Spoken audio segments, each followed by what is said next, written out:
We got rain last night, and the fog is rolling in this morning off the lake.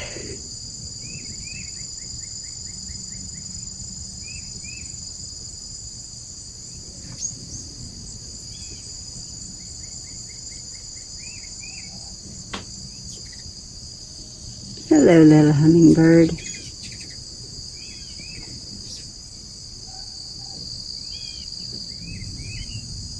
The hummingbirds are hungry this morning, but at least they're sharing. Sometimes the males are pretty dominant and kind of mean. They won't let the others eat. They keep chasing them off.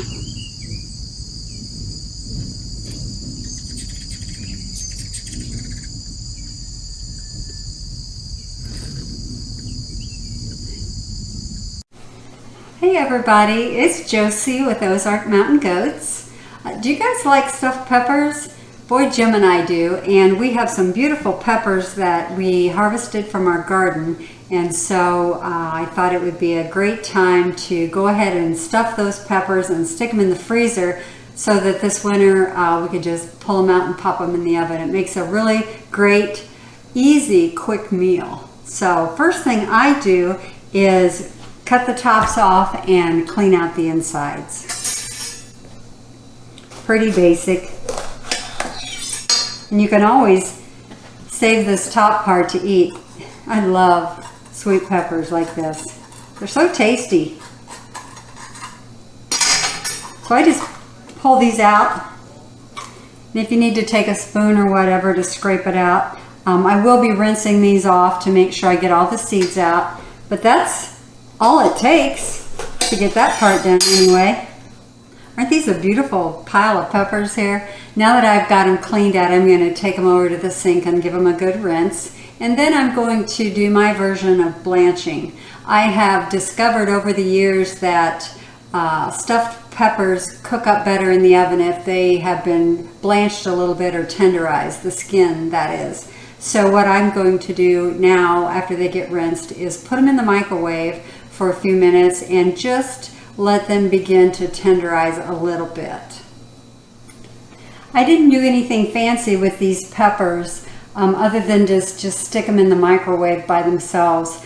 And I did them all at once and I microwaved them for 6 minutes. So they're not soft, but they're just starting to soften up a little bit. Now I'm going to make a meatloaf mixture. So I recommend just using whatever recipe that you like. My recipe happens to be 2 pounds of ground chuck along with meatloaf seasoning, and this is McCormick's, it's my favorite.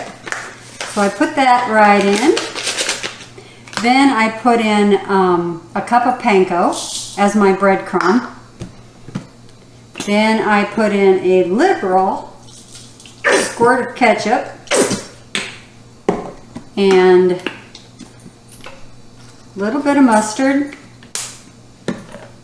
then about half of a chopped up medium onion. And then it's a matter of mixing it all together. Oh, don't let me forget, I've got 1 egg. Kind of helps bind it together and hold it together. Then you just got to get in and work it. Everybody in my family loves this particular meatloaf recipe, so if you don't have a favorite, maybe you could give this a try. And then if it's a little bit dry, I just put in a splash of milk.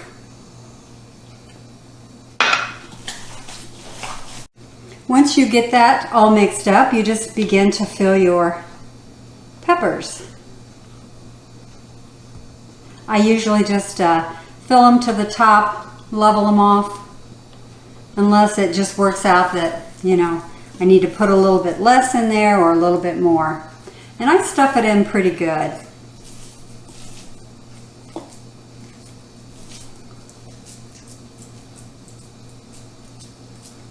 Like that.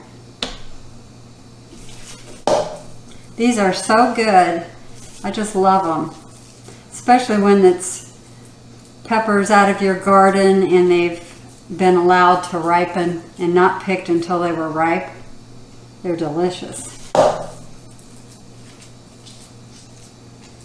So I'm going to finish stuffing these and be right back. Didn't come out exactly perfect. I've got one left, but close enough. And so I'm going to get them in the freezer, let them freeze completely, and then once they are frozen, I can bag them up. And actually this worked out well, having that one left. I'll do 2 per bag, and that'll be 1 each for Jim and I. When we want to have a quick meal, we can just pop it out of the freezer and stick it in the oven, and it'll be really easy.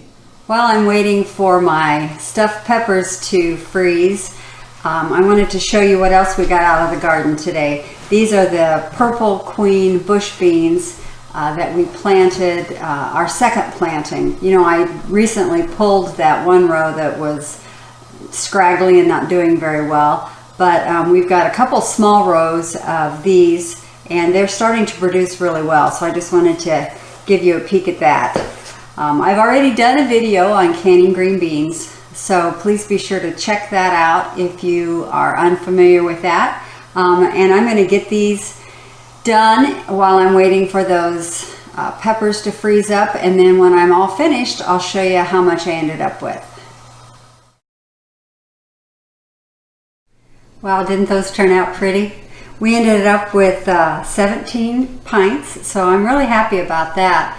If we add it to what we've already processed that's in our storage room, that gives us 42 pints. So we're on our way. I'd like to ideally end up with a very bare minimum of 52 pints, but hopefully we'll get more than that because those plants out there still look pretty good. So I think they'll produce for a little while. Now it's back to the stuffed peppers, and we'll get them bagged up and in the freezer.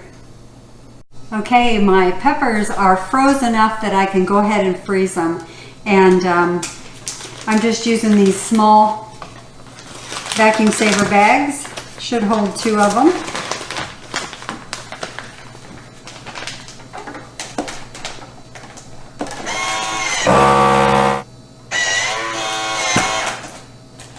This does a really nice job of sealing them, gets all the air out, and they store so nicely in the freezer.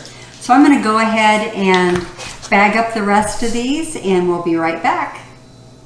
Okay, I've got my 4 bags of stuffed peppers ready to go back in the freezer. When I'm ready to prepare these, I just pull them out and let them thaw, and then I put ketchup on the top just like I would a meatloaf before I stick them in the oven. And then I bake them at 350 for about an hour, and they're really, really good. So if you've never tried stuffing peppers before with a meatloaf mixture, you should try it. It's really good. I think you'll like it. I will leave my recipe at the bottom of this video in case you don't have a favorite meatloaf recipe that you want to use. Anyway, I hope you've enjoyed this video. Please be sure to like us and subscribe. And as always, we will catch you later.